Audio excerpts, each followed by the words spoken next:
Assalamualaikum warahmatullahi wabarakatuh. Alhamdulillah. Alhamdulillahil awwal bila ibtida, al-akhir bila intiha, alladhi khalaqal arda was samaa wa ja'ala al-Qur'ana lin-nasi hudan wa shifaa. Asyhadu an la ilaha illallah wa asyhadu anna Muhammadar Rasulullah. Allahumma salli ala Muhammad.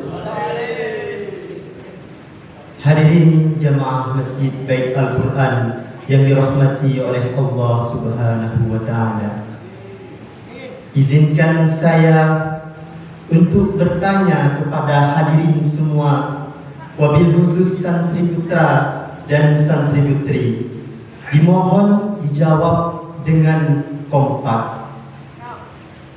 Jawabannya cuma ada dua. Yang pertama, pengen banget.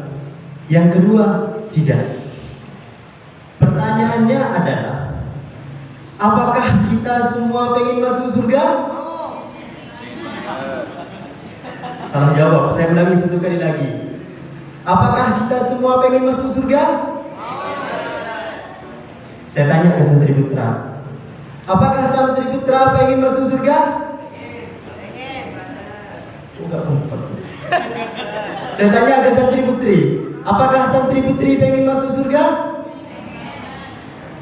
Alhamdulillah, karena jawabannya pengen banget semua, saya akan ngasih satu amalan yang sangat mudah, gampang dilakukan, dan insya Allah kita semua hafal.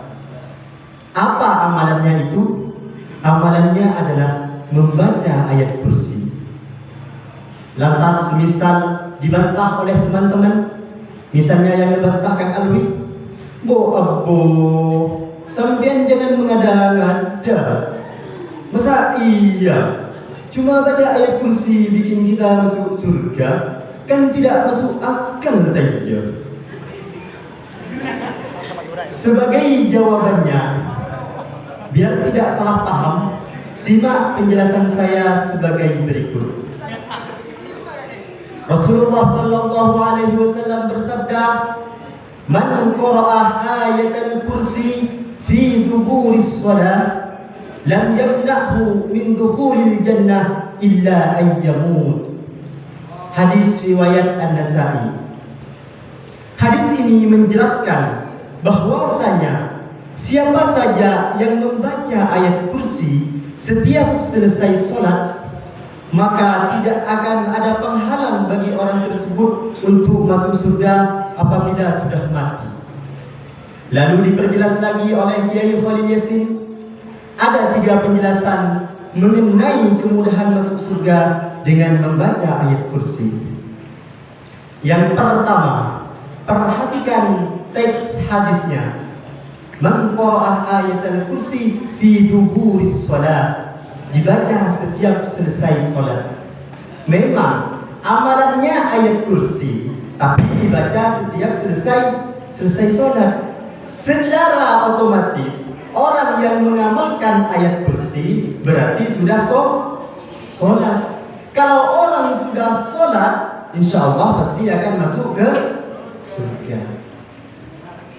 Yang kedua, di dalam ayat kursi terdapat lafaz La ilaha illallah, tapi lafaz Allahnya ditaruh di awal sebagai muqaddimul jalalah. Allahu la ilaha illahu, la ilaha illallah, sesuai dengan syair Miftahul jannah, la ilaha illallah, Miftahul jannah, la ilaha illallah,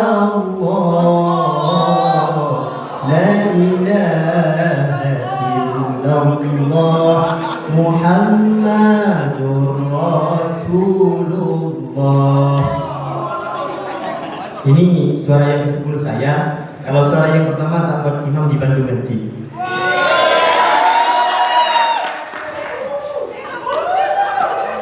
Miftahul jannah.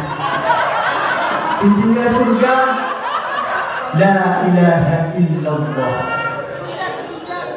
Kalau kita sudah membaca ayat kursi setiap selesai sholat, berarti kita sudah membuka pintu surga 5 kali dalam sehari. Secara logika, kalau orang sudah membuka pintu, pasti akan masuk. Penjelasan yang ketiga, ada nilai istiqomahnya. Apa istiqomah itu? Istiqomah adalah perbuatan yang dilakukan terus-menerus. Habis sholat zuhur, baca ayat kursi. Habis sholat asar, baca ayat kursi. Habis sholat maghrib, baca ayat kursi. Habis sholat isya, baca ayat kursi. Habis sholat subuh, baca ayat kursi. Dan amalan ini dilakukan terus-menerus sampai menjelang wafatnya. Ini yang dikatakan istiqomah. Sesuai dengan firman Allah Subhanahu wa taala dalam Quran surah Al-Fussilat ayat 30, bahwasanya orang-orang yang lisannya senantiasa menyebut asma Allah, kemudian orang tersebut istiqomah, maka akan turun para malaikat menghampiri orang tersebut ketika sudah menjelang wafatnya. Lalu malaikat berkata, jangan takut, jangan takut, jangan takut, berbahagialah dengan memperoleh surganya Allah Subhanahu wa taala. Sebagai kesimpulan dari kultum saya, jika kita semua ingin masuk surga, maka bacalah ayat kursi setiap selesai sholat dengan istiqomah. Insya Allah kita akan menjadi ahlul jannah. Amin Allahumma. Sebelum saya tutup, ada sedikit kata-kata yang saya kutip dari Ustaz Kahar.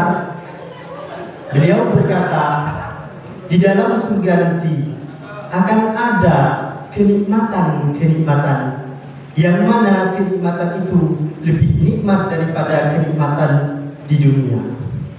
Dan akan ada